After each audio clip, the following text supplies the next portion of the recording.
Assalamualaikum warahmatullahi wabarakatuh.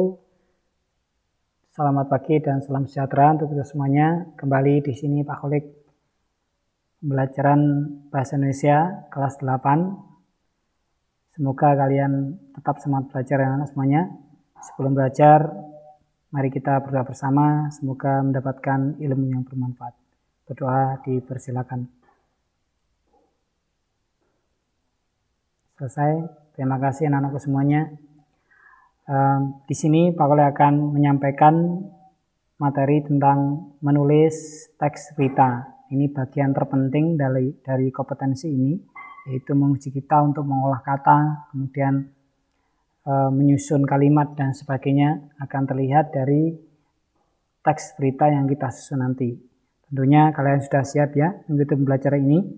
Baik, siapkan catatan kalian untuk mencatat hal penting dalam materi berikut ini. Anak-anak semuanya, dalam menyusun berita ada beberapa langkah anak-anak semuanya. Jadi yang pertama adalah memilih peristiwa terkini. Jadi kalau memilih berita itu harus yang istilahnya update. Ya, jadi yang update, yang hot. Nah kalau bisa. Jadi yang update saat ini apa yang sedang ramai dibicarakan. Itu akan lebih menarik untuk disampaikan dalam bentuk berita. Nah ini, kecuali hanya sekedar informasi itu lain lagi. Tapi kalau berita bisa dipilih yang paling terbaru anak semuanya, istilahnya terupdate. Yang kedua adalah menulis unsur-unsur yang diberitakan, seperti apa, siapa, dulu kan sudah dijelaskan ya, mengapa, bagaimana. Nah ini ditulis di sana ya. Kemudian yang selanjutnya itu setelah tadi unsur-unsur ditulis, nah kita kumpulkan ya informasinya, apa, siapa yang ada di situ, bagaimana kejadiannya dan sebagainya. Ini kita kumpulkan informasi tersebut. Yang selanjutnya itu membuat kerangka. Jadi sebelum membuat teks berita kita harus buat kerangka dulu agar nanti terlihat rapi bangunan kita ya, tidak acak-acakan. Nah ini ibarat teks berita sebuah bangunan, ini kita membuat kerangka dulu. Nah selanjutnya yang kelima yaitu mengembangkan kerangka. Jadi kalau kerangka sudah jadi, kita akan mengembangkan, menyempurnakan kerangka itu menjadi sebuah teks ya, atau bangunan teks berita yang utuh anak-anak semuanya. Ini yang terakhir, kalau teks sudah jadi baru judulnya ya. Judul ini mudah sekali anak-anak semuanya. Nah, selanjutnya kita bahas satu persatu, yaitu memilih peristiwa terkini. Nah ini peristiwa terkini banyak ya. Yang terbaru ini COVID-19 ini ya, atau gempa bumi, nah, kebakaran. Nah, mungkin bisa yang lainnya, ini contoh saja, bisa kalian lihat di trending berita yang ada, bisa dilihat di internet dan sebagainya ya, di televisi trending atau yang sedang hangat dibahas di sana itu apa. Nah, bisa kalian sampaikan menjadi sebuah berita yang bagus. Nah, ini. Selanjutnya itu menulis unsur-unsur yang diberitakan. Nah, seperti di sini dulu sudah Pak Kholik jelaskan tentang struktur atau susunan dari teks berita. Nah, ada 3 bagian.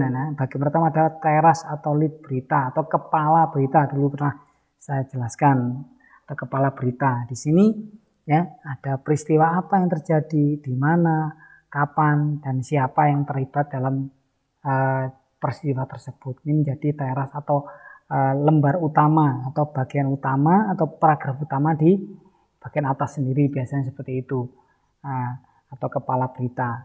Selanjutnya, nah di bagian kedua adalah tubuh berita. Tubuh berita itu berisi tentang mengapa hal itu terjadi, bagaimana kronologinya ya, susunan peristiwanya bagaimana. Nah ini dijelaskan, biasanya lebih rinci ya, lebih panjang di sini ya, dijelaskan dalam tubuh berita, penjelasan dari paragraf pertama tadi. Nah, selanjutnya mungkin yang ketiga yaitu ekor berita atau mungkin pelengkap di sana ya. Pelengkap berita sebagai penulis berita bisa ada harapan-harapan dari hal yang bisa diambil kesimpulan dari sana ya, dari berita yang kita sampaikan itu. Di sini adalah COVID ya temanya. Nah, setelah itu kita mengumpulkan informasi ya, mengungkap fakta-fakta yang ada dari sumber-sumber mana, kita gali anak-anak semuanya ya. Kita tidak hanya sekedar berbicara, tapi kita berbicara tentang fakta. Kita ambil dari mana, boleh dari internet dan sebagainya sumbernya, untuk kita jelaskan di sana ya sebagai fakta. Selanjutnya yaitu membuat kerangka. Nah, kembali pada susunan atau struktur berita. Nah, di sini mengambil tema itu tentang COVID-19 ya. Di sana, di sini dijelaskan kerangkanya. Nah, yang satu, penambahan pasien COVID-19 sebanyak 11 orang. Di mana tempatnya? Di Kota Padang. Dicatat ya, kapan kejadiannya Senin, di sini dijelaskan tanggal 3 bulan 8 2020 hingga Rabu tanggal 5 bulan 8 2020. Nah, keempat, sebanyak 1.150 karyawan BUMD dan BUMN akan menjalani tes swab. Nah, ini. Kemudian di tubuh berita dijelaskan di sana karena adanya apa? Karena sebabnya kenapa? Mengapa? Karena adanya penambahan pasien tadi COVID yang positif COVID tadi. Nah, kemudian dijelaskan di sana ya apa yang disampaikan dari teras atau kepala berita tadinya. Di sini jelaskan Kepala Dinas Kesehatan Kota Padang merasa khawatir dengan penambahan pasien ini COVID-19 ini di salah satu BUMD di Kota Padang. Beliau minta karyawannya ini untuk dilakukan tes swab. Ini ya. Ini bagian utama dari tubuh berita ini ya. Di bagian akhir ekor berita ini ada ungkapan ya, harapan-harapan ya, semoga usaha ini membuahkan hasil yang terbaik sehingga masyarakat Kota Padang terhindar dari musibah. Nah, ini gambaran atau kerangka dari teks berita dengan tema atau judul COVID-19 ini. Nah, kemudian kita kembangkan dari tadi yang sebelumnya tadi ini, dari sini dikembangkan ya, jadi bagian pertama ini dikembangkan ya menjadi berita. Nah, ini kepala beritanya di sini kembangkan, disambungkan ya. Di sini melatih kita untuk membuat ya kata sambung ya, kemudian hubungan antar kalimat dan sebagainya kita padukan di sini agar menjadi suatu paragraf yang baik. Nah, begitu juga di bagian tubuh berita. Ini juga berasal dari bagian kedua ini, dari penjelasan ini ya. Dengan ketiga juga gitu di sini ya. Ini penjelasan dari Kepala Dinas tadi menyampaikan harapan-harapannya bagian terakhir di sini ya. Nah, di sini. Ini enak ya. Baik. Ini yang mungkin bisa Pak jelaskan, dan sebagai akhir dari belajar ini, Pak Kolek ingin menguji kompetensi kalian. Yang pertama adalah tugas mandiri 1. Yang pertama adalah buatlah kerangka teks berita dengan topik yang menarik di sekitar Anda sendiri. Jadi mencari topik sendiri ya. Di sana bisa dari internet, bisa dari media massa, atau mungkin dari masyarakat sekitar, silahkan. Nah, buatlah kerangka seperti ini. Nah, contohnya seperti ini. Jadi tugasnya modelnya seperti ini, nah, semuanya hasil akhirnya. Tapi di sini tergantung apa diganti temanya apa di sana. Nah, tempatnya juga akan berubah waktunya dan sebagainya di sini.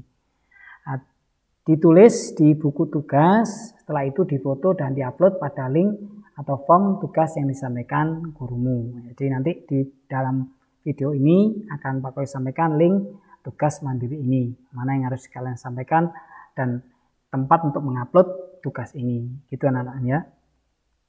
Pertemuan berikutnya adalah tugas mandiri 2. Jadi di sini mengembangkan atau melanjutkan dari kegiatan sebelumnya. Jadi buatlah teks berita hasil pengembangan kerangka pada tugas 1. Jadi pada tugas 1 kan ini. Nah, kemudian dikembangkan ya.